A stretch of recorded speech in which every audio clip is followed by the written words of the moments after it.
students, today we are going to see the remaining part of rhetorical question into assertive sentence.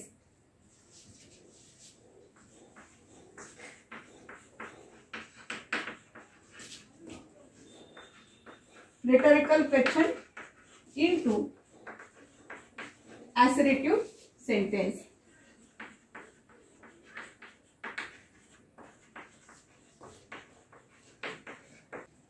चला तर कालच्या तासामध्ये आपण रेटॉरिकल question हा भाग शिकलो होतो. पण त्या रेटॉरिकल क्वेश्चन मध्ये फक्त आपण कशाचा वापर शिकलो होतो, जर वाक्यामध्ये टू बी रूप आलं असेल तर कशा प्रकारे रेटॉरिकल क्वेश्चन तयार करायचा हे आपण बघितलं होतं. त्याचबरोबर जर रेटॉरिकल क्वेश्चनचं वाक्य आलं असेल तर त्याला ऍसर्टिव्ह मध्ये कसं कन्वर्ट करायचं हे आपण बघितलं होतं. चला आपण आता सेकंड रूल कडे जाऊया. Late us see the second rule. तर आता प्रत्येक वेळेस येताना वाक्य काही टू बी रूपाने येईल असं नाही. जर हेल्पिंग वर्ब आलं असेल किंवा जर डब्ल्यू शब्दाने आलं असेल तर अशा वेळेस कसं करायचं. Let us see example number 1. बघा आता या ठिकाणी कसं होईल. Who doesn't want money. आता हे दिलेलं वाक्य कसं आहे, रेटॉरिकल मध्ये आहे. आता एकतर पेपरला तुम्हाला अशा प्रकारचं वाक्य राहते रेटॉरिकल क्वेश्चन मध्ये आणि त्याला कन्वर्ट कशामध्ये करायचं असते, आपल्याला ऍसर्टिव्ह सेंटेन्स मध्ये कन्वर्ट करायचं असते.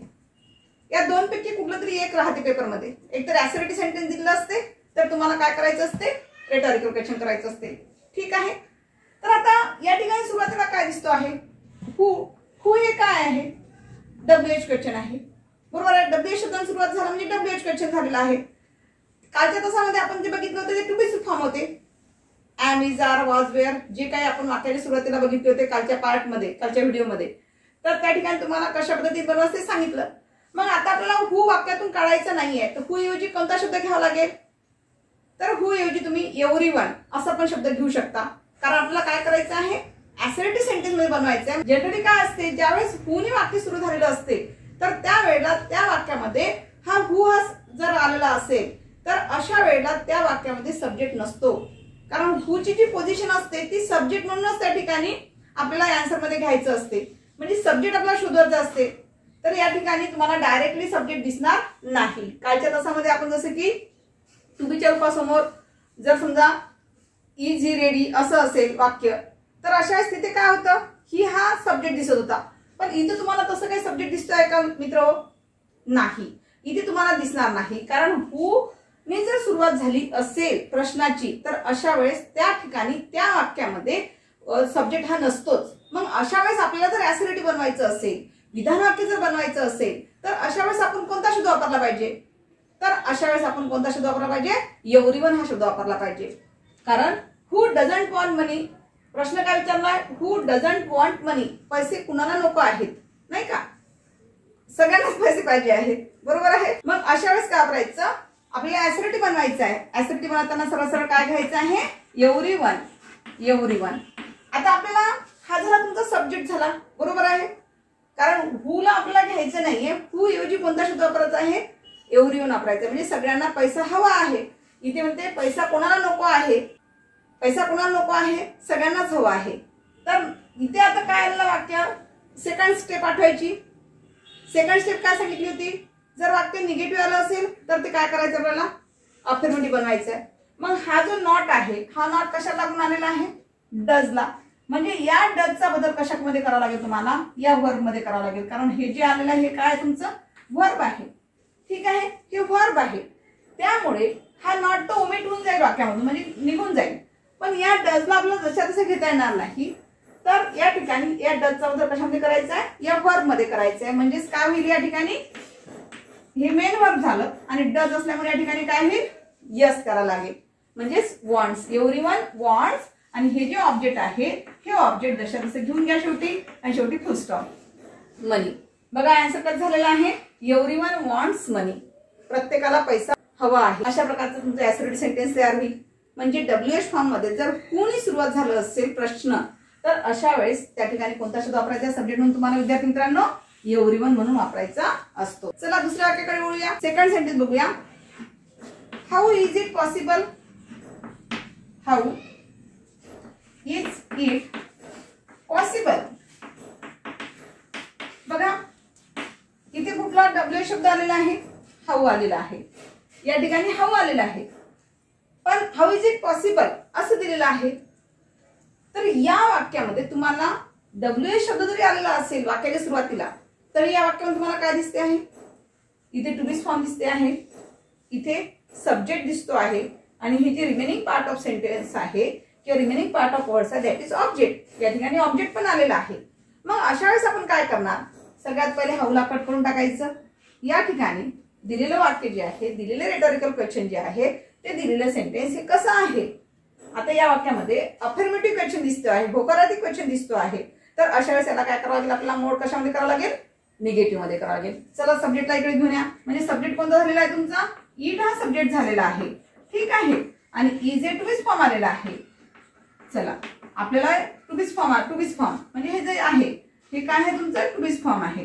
तर या ठिकाणी सब्जेक्टला सुरुवातीला घ्या, म्हणजे काय होईल, इट, नंतर इज, नंतर आता वाक्य आपल्याला निगेटिव्ह बनवायचं आहे. निगेटिव्ह बनवायचं म्हणजे याला काय लावायचं आहे, नॉट लावायचं आहे. इट इज नॉट पॉसिबल, शेवटी फुल stop. It is not possible. ठीक आहे. चला प्रश्न कसा विचारला, हाऊ इज इट पॉसिबल, ते कसं शक्य आहे, नाही का. इथे काय म्हणते, इट इज नॉट पॉसिबल, ते शक्य नाही आहे. म्हणजे WH शब्दापैकी जर हूनी सुरुवातीला प्रश्न विचारला असेल तर सब्जेक्ट म्हणून आन्सर मध्ये काय घ्यायचं आहे, एव्हरीवनचा वापर करा.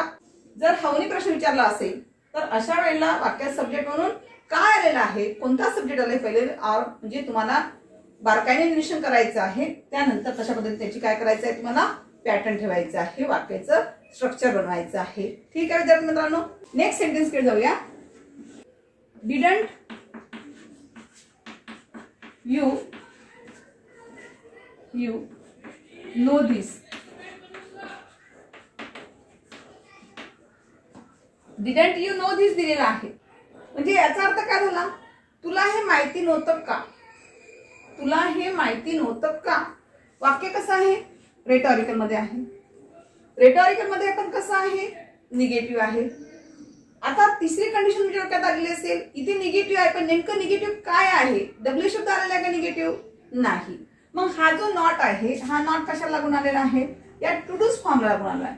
टू डूज फॉर्म कोणते असतात, टू डूची रूप कोणती असतात, टू डूज फॉर्म ज्याला आपण म्हणतो to does form. To does form कोणती असतात, म्हणजे आपण कोणती असतात तुम्हाला माहिती आहे का,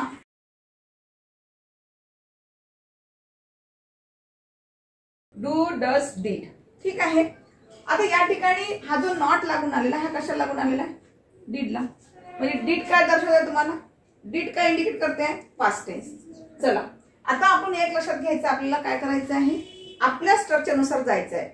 आपलं स्ट्रक्चर काय सांगते, पहिले सब्जेक्ट घ्या, ऍसिडिटी करायचं असेल तर, त्यानंतर हेल्पिंग वर्ब घ्या, नसेल हेल्पिंग वर्ब तर वर्ब आहे का बघा, त्यानंतर ऑब्जेक्ट घ्यायचं आहे. राईट. चला यातला सब्जेक्ट कोणता आलेला आहे, सब्जेक्ट हा आहे तुमचा यू, हा सब्जेक्ट आहे. नो हे काय झालं तुमचं, वर्ब झालेलं आहे. आणि धिस हे काय झालं आहे तुमचं, ऑब्जेक्ट झालेलं आहे विद्यार्थी मित्रांनो. ठीक आहे. हा सब्जेक्ट, नो हे वर्ब झालेलं आहे आणि धिस हे ऑब्जेक्ट झालेलं आहे. बस सफिशियंट, नो टेन्शन, काही टेन्शन घेऊ नका. फक्त काय करायचं आहे, इथे हा जो नॉट लागून आला हा कशाला लागला हे फक्त बघायचं आहे. हा कशाला लागला, डीडला. म्हणजे या डीडला कशामध्ये मिक्स करायचं आपल्याला, या वर्ब मध्ये मिक्स करायचं आहे. जसं आपण डजला किंवा डूला जसं आपण मिक्स करतो तशाच पद्धतीने त्याचा बदल कशामध्ये करायचा आहे विद्यार्थी मित्रांनो, वर्ब मध्ये करायचा आहे. चला late us see the answer. चला सब्जेक्ट कोणता आहे, यू. चला यूला यू घेतला आपण. त्यानंतर नो आहे, पण इथे डीड आहे. तुम्ही जर इथे नोच घेतला तर उत्तर चुकते. या नोचा पास्ट टेन्स करावा लागेल. काय होईल नोचा पास्ट टेन्स, न्यू होईल, न्यू. नोचा पास्ट टेन्स काय होईल, न्यू होईल. आणि नंतर ऑब्जेक्ट जसा आहे तसं घ्या. ठीक आहे. हे का असं आलं, लक्षात आलं का, इथे तर नो आहे बा, इथे काय, हे काय झालं तुमचं V2 झालं. हे V2 का झालं, कारण इथे वाक्यामध्ये काय आलेलं आहे, डीड आलाय. डीड हे पास्ट टेन्स आहे. त्यामुळे या नोचा बदल आपण इथे काय केलेला आहे, न्यू केलेला आहे. अंडरस्टँड. याला आता आपल्याला दुसऱ्या पद्धतीने सुद्धा ऑर मध्ये दुसरी मेथड सुद्धा वापरू शकता. तुम्हाला जे मेथड सोपी वाटते ते तुम्ही यूज करा. म्हणजे कसं, या ठिकाणी सब्जेक्ट बघा, यूला यू घेऊन घ्या. यूला यू घेतल्यानंतर इथे डीड हे पास्ट टेन्स हेल्पिंग वर्ब आलेला आहे, बरोबर आहे, टू डूज फॉर्म आणलाय. त्यामुळे इथे काय घ्यायचं तुम्हाला, शुड हॅव घेता येईल. Should have. इथे शुड हॅव घेतल्यानंतर हे काय आहे, शुड हॅव घेतल्यानंतर तुम्हाला या वर्बचा थर्ड फॉर्म घ्यावा लागेल, म्हणजे पास्ट पार्टिसिपल यूज करावा लागेल. मग नोचं पास्ट पार्टिसिपल काय होते? नोन होते. नोन हे तुम्हाला माहिती असणं आवश्यक आहे बरं. हे जर माहिती नसेल तर रॉंग आन्सर. ग्रामरमध्ये प्रत्येक गोष्ट तुम्हाला माहिती असणं आवश्यक आहे. जर नसेल माहिती तर तुमचा तिथेच काहीही उपयोग होणार नाहीये. प्रत्येक गोष्टीला ग्रामरमध्ये वन मिस्टेक झाली असेल तर तुम्हाला त्या ठिकाणी रॉंग आन्सर होऊन जाते. ठीक आहे. इथे नोन घेतल्या तर ऑब्जेक्ट कोणता आलेला आहे? धिस. चला अशा पद्धतीने वाक्य आपले तयार होतील.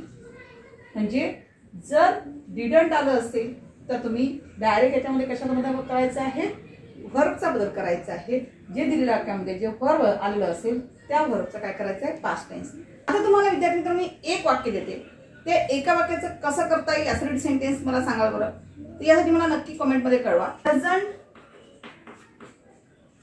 ही टेल अ लाय. बघा आपण आता सांगितलं इथे डिडंट आहे, या डीडचा बदल कशामध्ये केलेला होता? व्हर्ब मध्ये. बरोबर आहे. तसं झालं तर तुम्हाला थोडं तुमचं डोकं वापरायचं आहे. इथे काय आलेलं आहे? डझंट. डझंट हे काय आहे? टू डूज फॉर्म आहे. म्हणजे आता डज झाल्यानंतर कसं करणार हे फक्त मला तुम्ही कॉमेंटमध्ये नक्की कळवा. जर नाही आलं तर मला फक्त सांगा की याचं उत्तर कसं येईल, मी सुद्धा तुम्हाला नक्कीच सांगेन. In this way we have seen this rhetorical question into assertive sentence. अशा प्रकारे आज आपण रेटॉरिकल क्वेश्चनचा बदल ऍसर्टिव्ह सेंटेन्स मध्ये कसा होतो ते आपण पाहून घेतलेला आहे. In the next video we will see the next grammar topic. Thank you.